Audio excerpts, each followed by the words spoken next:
Alright, we're going to look at a particular technique I like to call burst stacking.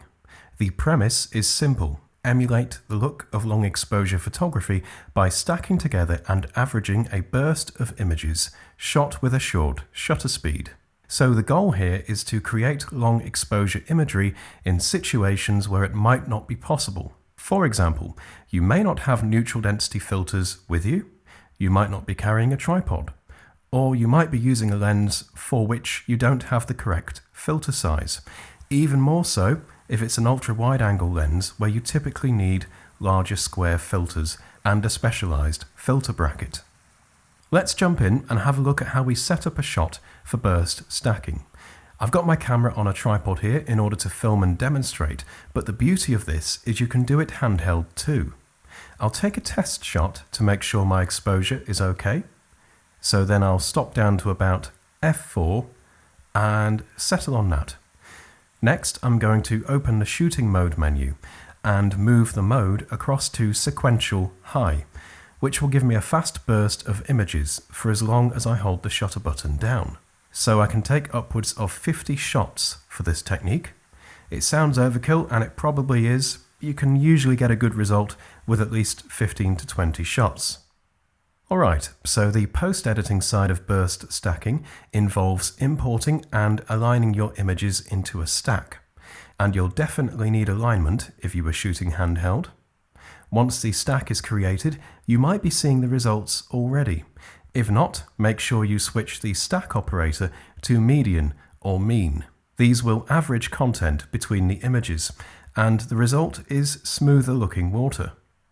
And look, just by isolating the individual images in the stack, you can see the difference created by stacking them.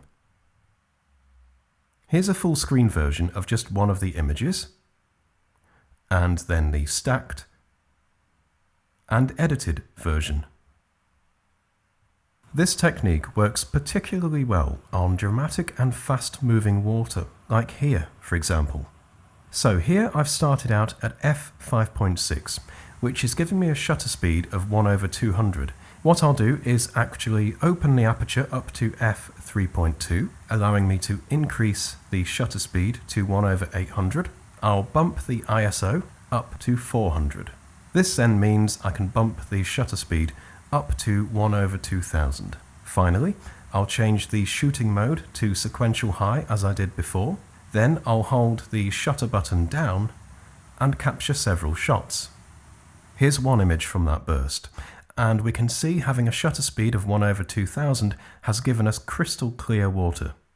We now have a choice between using just one shot or stacking and averaging them to produce a much smoother result, as if we had shot this with a long exposure. It was a murky day, and I'm not a fan of the dull green, so I've gone for a hyper-real vibrant look, here with one shot, and with a stacked result.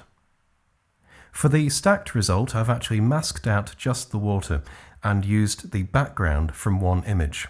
Otherwise, all the foliage would be blurred due to movement between the images.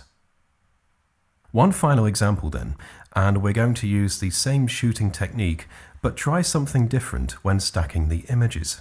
So I'm in aperture priority mode, and f3.5 is giving me a shutter speed of 1/320. So I'll bump the ISO up to 400, which is going to give me 1/640. And because the water's highlights are quite bright, I'll lower the exposure compensation slightly to -0.3. I'll change the shooting mode to sequential high. And with that, I can press and hold the shutter button in and again capture upwards of 50 images. Now, bringing all these images into a stack will give us that long exposure look as expected, but instead we're going to flip the operator over to maximum, which averages the brightest pixels and gives us quite a distinct, intensive look to the water. And if we're using maximum stacking, we'll actually find that using fewer images provides a more palatable result. Too many, and the water becomes an overly bright mess. We can see here that I'm gradually enabling additional images one by one to find a good balance. Here's just one image then. and the result we get from maximum stacking. And finally, here's the image with additional editing. As with the previous image, I've masked the stacked water and used a single image for the other detail to avoid it becoming blurred.